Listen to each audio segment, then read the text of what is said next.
peut communiquer, partager ses films de vacances ou faire connaître ses opinions, Internet est aussi le lieu où certains font la publicité de leurs méfaits. Vidéos violentes, propos racistes, contenus illicites. Des enquêteurs spécialisés traquent sur la toile les auteurs de ces dérapages qui parfois sont des délits. Jessica Lederman, Olivier Stambach et Pascal Marcelin ont pu les suivre. Un chaton maltraité, un adolescent handicapé, agressé et humilié.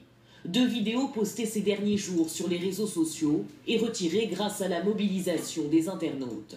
Groupes de soutien, pétitions, mais pas seulement. C'est leur signalement sur ce portail du ministère de l'Intérieur qui a permis d'identifier ces vidéos et leurs auteurs. En quelques clics, les autorités sont informées d'un contenu jugé illicite sur Internet. Les alertes arrivent ensuite sur ces écrans. Nous sommes au centre de la plateforme Pharos. Ici, 12 policiers et gendarmes traitent et vérifient l'ensemble des signalements. Quand la vidéo remonte, elle est ici analysée. On établit son caractère pénal, on localise la personne qui est à l'origine de la production du contenu illicite et on envoie directement aux collègues en local qui vont poursuivre les investigations. Incitation à la haine, pédopornographie ou escroquerie.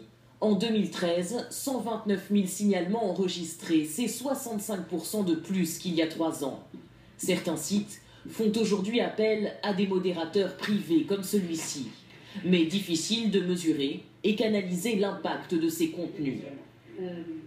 Le souci, c'est que sur les réseaux sociaux, ces vidéos ont eu le temps de se propager, y compris sur des espaces où on n'a pas la main et qu'elles sont accessibles au plus grand nombre. Et là, on ne peut plus rien faire. Et comment expliquer les dérives, ce besoin d'exprimer de la violence sur Internet? Les jeunes aujourd'hui qui grandissent dans la culture numérique, la culture du net, éprouvent beaucoup plus que leurs prédécesseurs le désir d'entrer dans l'espace social. Le problème, c'est qu'ils n'ont pas le mode d'emploi de cette appropriation.